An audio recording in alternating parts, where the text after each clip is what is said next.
ओम शांति। सुनते हैं 12 अगस्त 2023 के ईश्वरीय अनमोल महावाक्य। आज मीठे प्यारे शिव बाबा ने कहा, मीठे बच्चे, 21 जन्मों के लिए पुण्य का खाता जमा करना है। योग बल से पापों के खाते को भस्म करना है, इसलिए अंतर्मुखी बनो। प्रश्न में कहा, किस श्रीमत का पालन करने से वाणी से प्रे जाने का पुरुषार्थ सहज हो जाएगा?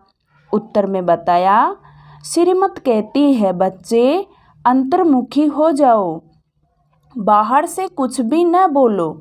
इस श्रीमत को पालन करेंगे तो सहज ही वाणी से प्रे जा सकेंगे।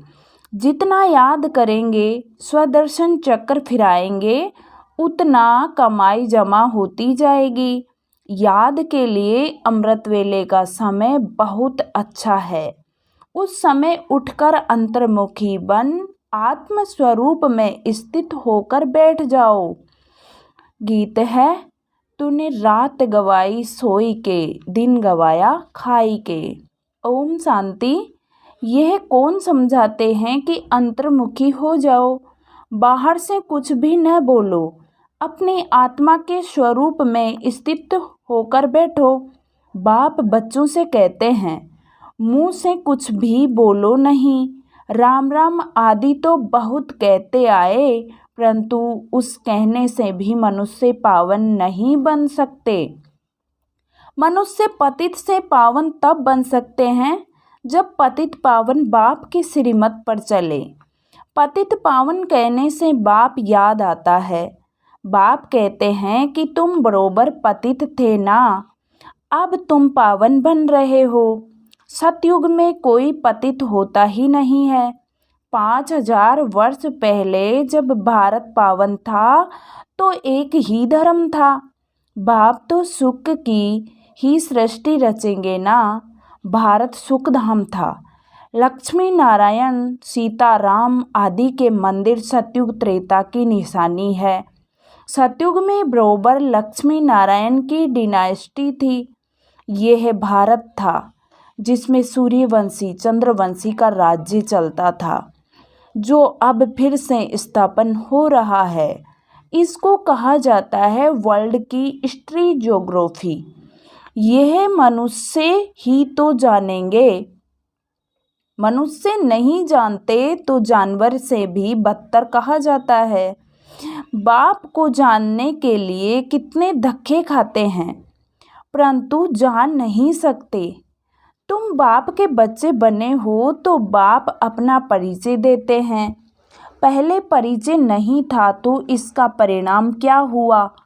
ऑर्फन, नास्तिक, निधन के बन जाते हैं। अभी तुम बाप के बने हो, बाप से वर्षा ले रहे हो। बड़ा भारी वर्षा है।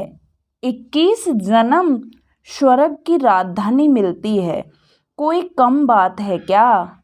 लक्ष्मी नारायण को 5000 वर्ष हुआ राज्य करते। फिर से हिस्ट्री ज्योग्राफी होती है रिपीट। बाप समझाते हैं, मेरी श्रीमत पर चलो, अंतर्मुखी बनो, बाहर मुखी मत बनो। अब इस समय है घोर अंधियारा, इनको रात कहा जाता है। अभी सवेरा आ रहा है। कलयुग अंत को घोर अंधियारा, सतयुग आदि को घोर सोजरा कहा जाता है। बाप कहते हैं, मैं आता ही हूँ संगम पर, जबकि सभी मनुष्य पतित हैं। अभी तुम बच्चों को सदा सुख का वर्षा देने आया हूँ। विनाश सामने खड़ा है। बहुत गई थोड़ी रही, अब थोड़ी भी जाए।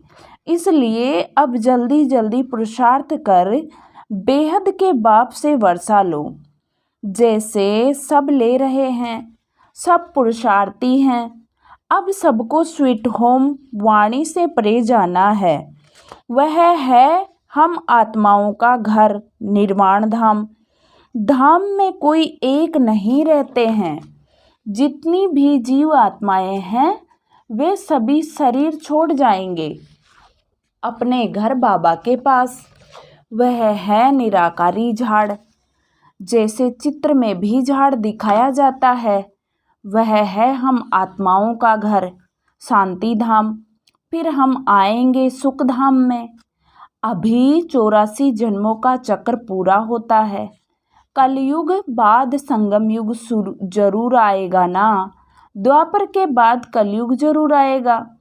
बाप कहते हैं मैं कल्प कल्प कल्प के संगम युगे आता हूँ, पुरानी दुनिया का विनाश कराता हूँ।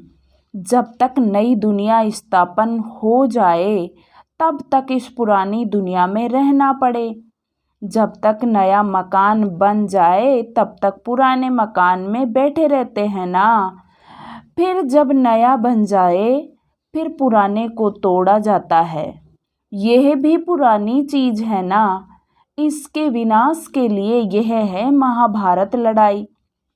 बाप बैठ बच्चों को समझाते हैं। आत्मा ही समझती है।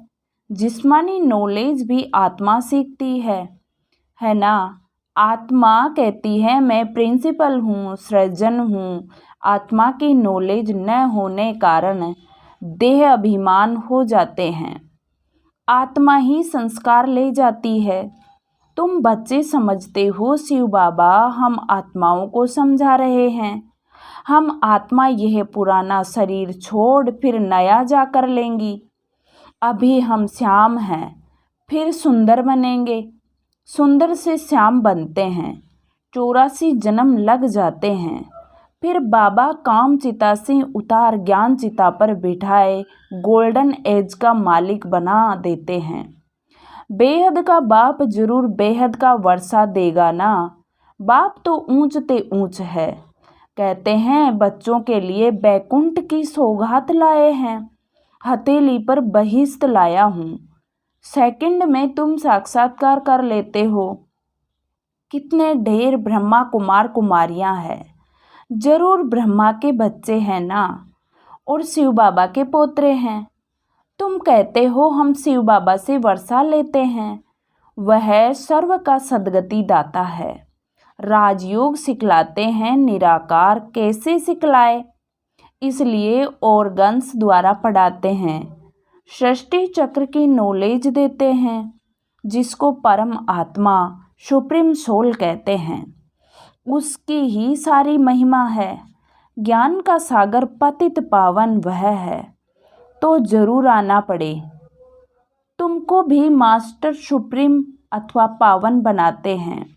वह है बेहद का बाप, जिसको सभी भक्त बुलाते हैं। सभी भक्तों का बाप वह भगवान है।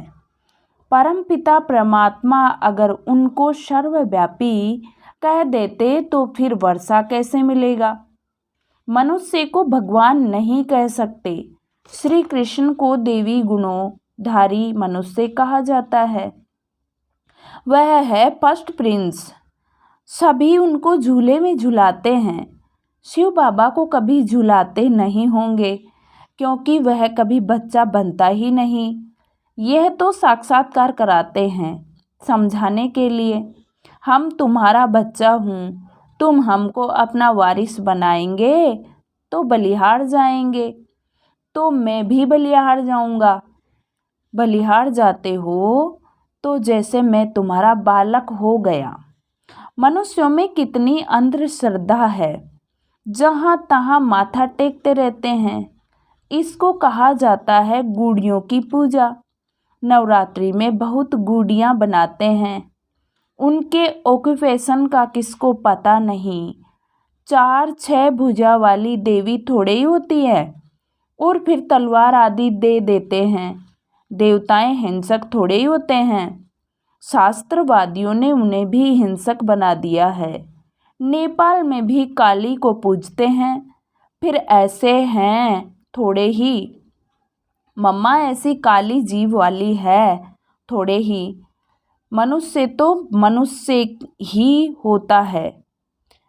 ब्रह्मा विष्णु शंकर है सूक्ष्म वतनवासी, बस और कोई चीज ही नहीं है। फिर 8-10 भुजा वाले कहाँ से आए। यह सब भक्ति मार्ग के अलंकार बनाते हैं पैसा कमाने लिए। कुछ तो चाहिए ना। फिर किस्म किस्म के चित्र बैठ बना देते हैं। वहाँ ही देखो सुंदर श्री कृष्ण का मंदिर, वहाँ के ही सांवरे श्री कृष्ण का मंदिर। कारण तो चाहिए ना, कितनी अंधश्रद्धा है। अब भक्ति मार्ग खत्म हो, ज्ञान मार्ग जिंदाबाद होता है। बाकी समय तो थोड़ा है, सबको मरना तो जरूर है।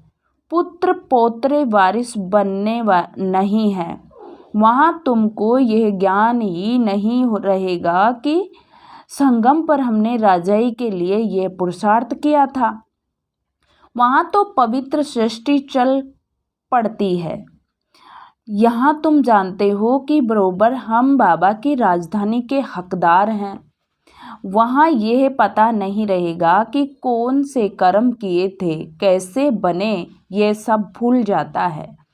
वहाँ पतित होते ही नहीं, जो पावन बनने लिए गुरु की दरकार पड़े। बाप पैर धोकर बच्चों को तख्त पर बिठाते हैं। गुरु चाहिए सद्गति के लिए, वहाँ तो है ही सद्गति। गुरु की दरकार ही नहीं। बाप कहते हैं अपने को आत्मा समझो, देह अभिमान में न रहो। मैं आत्मा अभी डॉक्टर के रूप में हूँ, मैं आत्मा मजिस्ट्रेट हूँ। फिर यह शरीर छोड़ने बाद पता नहीं क्या बनूंगा। हम इस शरीर द्वारा पढ़ते हैं, आत्मा ही इन ऑर्गन्स द्वारा पढ़ती है, आत्मा ही सुनती है। ये समझने की बातें हैं, न कि दंत कथाएं हैं। बाप कहते हैं यह सारी दुनिया का कब्रिस्तान होनी है। अब जागो, नहीं तो बम्भोर को आग लगने लिए समय हाय हाय करेंगे, परंतु कुछ भी कर नहीं सकेंगे। काल खा जाएगा, त्राही त्राही करके रह जाएंगे, सजाएं भी बहुत खाएंगे। अभी हमें पापों का खाता खलास कर पुण्य के खाते को जमा करना है। नए सिर 21 जन्मों के लिए जमा करना है। जमा होगा बाप को याद करने से। पुराना खाता चुकता हो जाना चाहिए। ज्ञान कितना सहज है। तुम्हारी रोज कितनी कमाई होती है। जितना जो याद करते हैं, स्वदर्शन चक्र फिराते हैं तो अथाह कमाई करते हैं। अनगिनत, वहाँ कोई गिनती थोड़ी ही होती है। अपनी झोपड़ियों में बैठे हैं, फिर महलों में बैठेंगे। फर्क तो रहता है ना, झोपड़ी और महल में। ब्रह्मा द्वारा नई दुनिया स्थापन हो जाएगी तो पुरानी दुनिया का विनाश हो जाएगा। अभी की बात है ना, राजधानी की स्थापना हो जाएगी। फिर जिसने जितना पुरुषार्थ किया सो किया, फिर विनाश हो जाएगा। इसलिए अब गफलत नहीं करनी है। सवेरे उठकर याद में बैठ जाना चाहिए। जितना याद का चार्ट रखो उतना अच्छा है, और फिर उतना ही ऊंच पद पाएंगे। शिव बाबा के गले का हार बनेंगे। दिल दर्पण में देखना है कि मैं लायक बना हूँ लक्ष्मी नारायण को वरने। हम बाबा मम्मा जैसी सर्विस करते हैं। किस्म किस्म के फूल हैं। यह बागवान बाबा का ह्यूमन गुलशन है। कहेंगे देखो कुमार का मनोहर, कितने अच्छे अच्छे फूल हैं। यह रतन जोत है। बाबा इस बगीचे को देखते, फिर उस बगीचे में जाकर फूलों को देखते हैं। बागवान जांच करते हैं फूलों की, तो बच्चों को फॉलो करना चाहिए। नंबर 1, 2 फूल कौन कौन है, ऐसा बनना चाहिए। 21 जन्मों लिए राजाई पद पाना है, कोई कम बात थोड़ी ही है। अथाह सुख है, विश्व का मालिक बनना है। यह स्कूल है। उस जिस्मानी पढ़ाई के साथ यह रूहानी पढ़ाई करो। टीचर्स के हमेशा अच्छे मैनर्स होते हैं, ऑनेस्ट होते हैं। स्कूल में अंधश्रद्धा की बात नहीं। वहाँ बैरिस्टरी पढ़ते हैं, इंजीनियरिंग पढ़ते हैं। यहाँ तुम राजाओं का राजा बनने के लिए पढ़ते हो।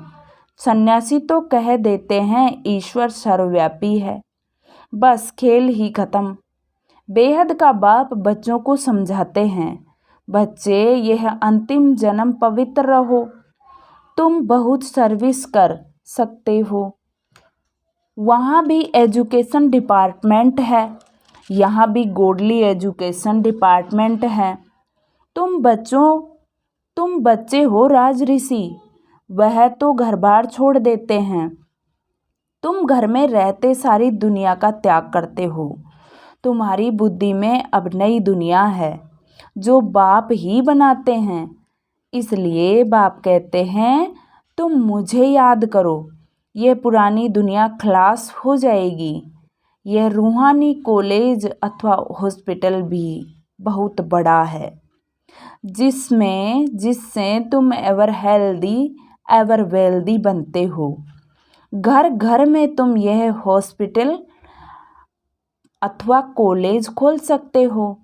इसमें खर्चा कुछ भी नहीं, सिर्फ 3 पैर पृथ्वी के चाहिए। अच्छा, माता पिता बाप दादा का मीठे मीठे सिक्की लदे बच्चों प्रति याद प्यार और गुड मॉर्निंग। रूहानी बाप की रूहानी बच्चों को नमस्ते। हम रूहानी बच्चों की रूहानी बाप दादा को याद प्यार गुड मॉर्निंग और नमस्ते बाबा नमस्ते, शुक्रिया बाबा शुक्रिया, वाह बाबा वाह। धारणा के लिए मुख्य सार।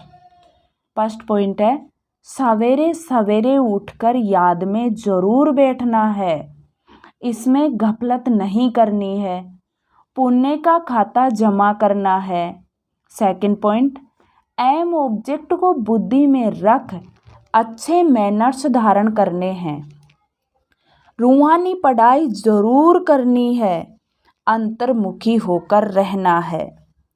आज मीठे प्यारे बाबा का वरदान है, ब्राह्मण जीवन की विशेषताओं को जानकर उसे कार्य में लगाने वाले सर्व विशेषता संपन्न भव।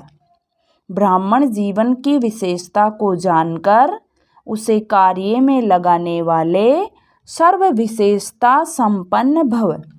ड्रामा के नियम प्रमाण संगम युग पर हर एक ब्राह्मण आत्मा को कोई न कोई विशेषता मिली हुई है। चाहे माला का लास्ट दाना हो, उसमें भी कोई न कोई विशेषता है।